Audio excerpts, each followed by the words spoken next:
Hey guys, this is Elnegi Khan and you are watching The Literature Man. Today, we will summarize a poem She Walks in Beauty by Lord Byron, whose full name is George Gordon Lord Byron, lived from 1788 to 1824. He is known as one of the greatest romantic poets in English literature. Mad, bad, and dangerous to know. This is how Miss Caroline Lamb described her lover George Byron. In June 1814, Byron attended a party where he met with his married cousin, Annie Wilmot. She was in mourning and wearing a black gown. Byron was impressed by her beauty and he wrote She Walks in Beauty on the next morning. So let's start the line by line analysis of the poem She Walks in Beauty.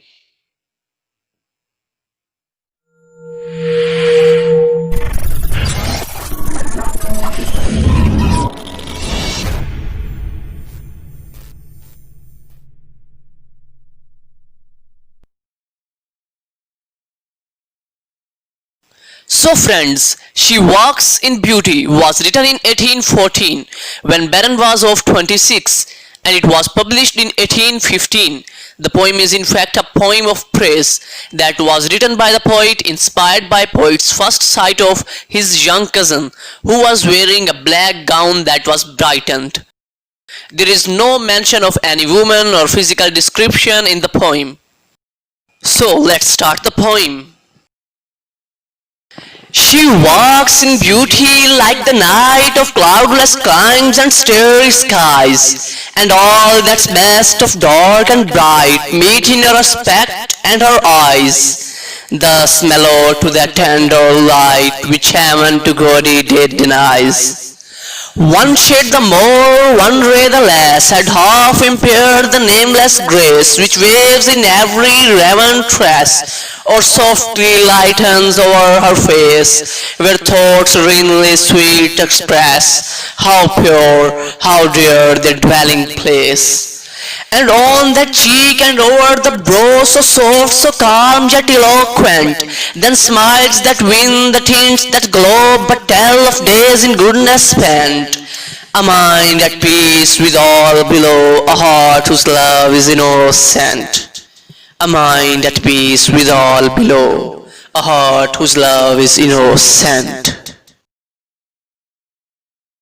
This is actually a lyrical poem. The rhyme scheme of the poem is A B A B A B.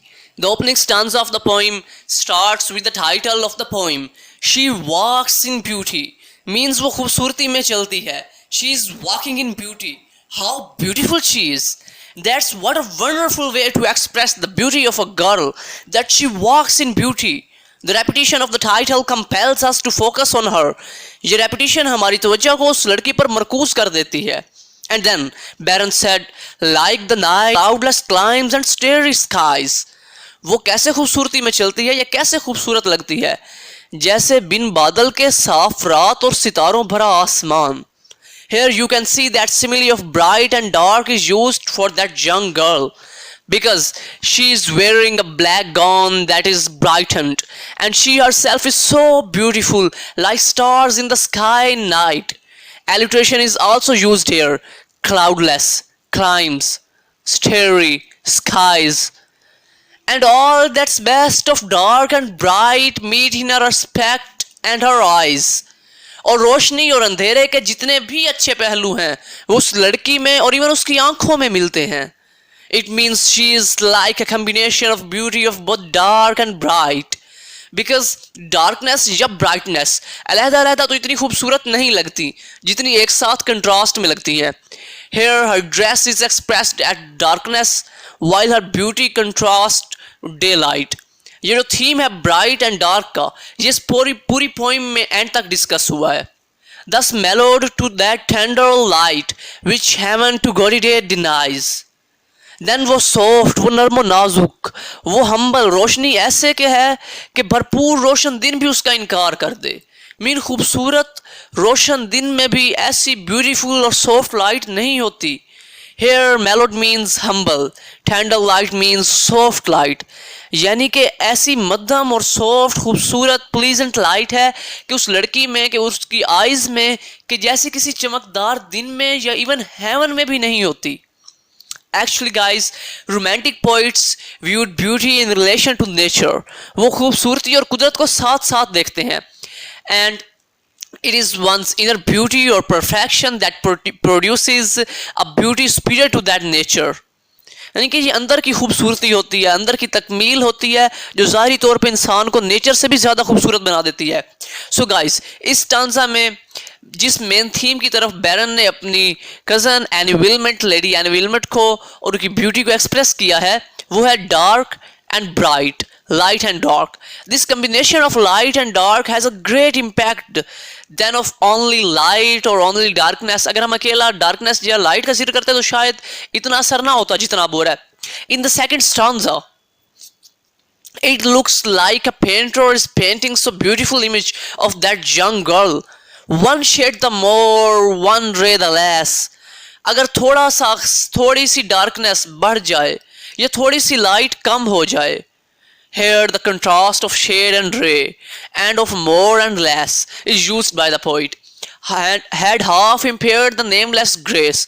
अगर थोड़ा सा भी उतार चढ़ाव हो light या darkness का, it means तो उसकी ब्यूटी को खराब कर देगा, नुकसान पहुंचाएगा. Impaired means damage or make less effective.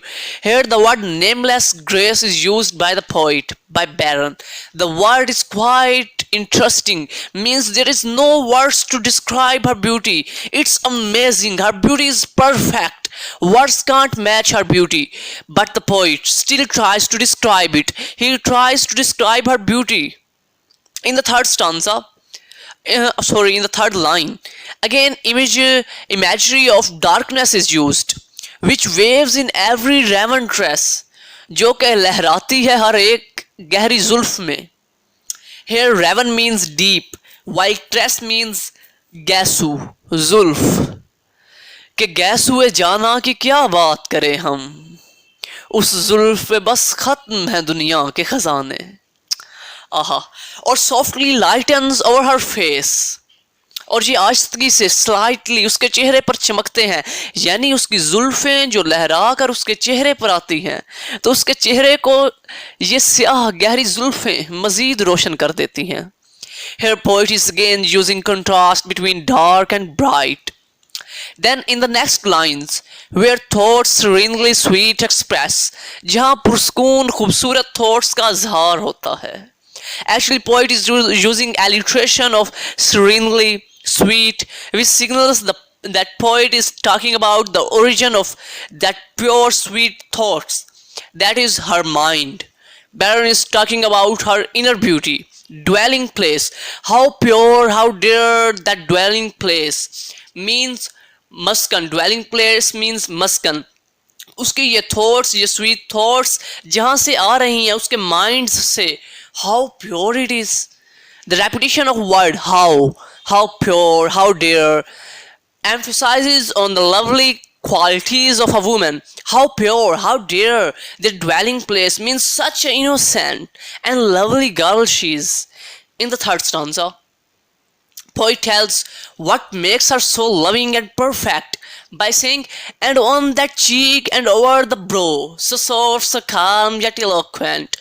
और उन चीक्स पर, उन गालों पर, उन रुखसारों पर और उन भवों के ऊपर, उस माथे पर, उस पेशानी पर, so soft, so calm yet eloquent.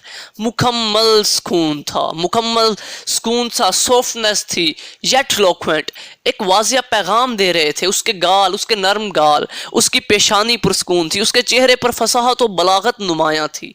Means outward beauty has blessed her with inner purity and perfection. The smiles that win, the tints that glow, वो मुस्कुराहट जो जीत लेती है, जो भा जाती है. मीन्स कोई भी उसकी मुस्कुराहट को देखे तो दिल हार जाता है. The tints that glow, tints means रंगो रूप, वो रंगत, वो रूप जो चमकता रहता है. But tell of days in goodness spent, ये मुस्कुराहट, ये रंगो रूप, ये बताते हैं उन दिनों के बारे में जो उस यंग गर्ल ने अच्छाई में, गुडनेस में गुजारे हैं. means she is pure and innocent. Imagination of true virtue is used by the poet. The final two lines suggest that this woman can bring out the beauty of both darkness and bright without contradiction. Means किसी भी तजाद के बगैर उस लड़की में darkness और bright दोनों की ब्यूटी, दोनों की खूबसूरती चाशनी मुजम्मर है पाई जाती है. A mind at peace with all below. एक माइंड जो पुरस्कून है. A heart whose love is innocent.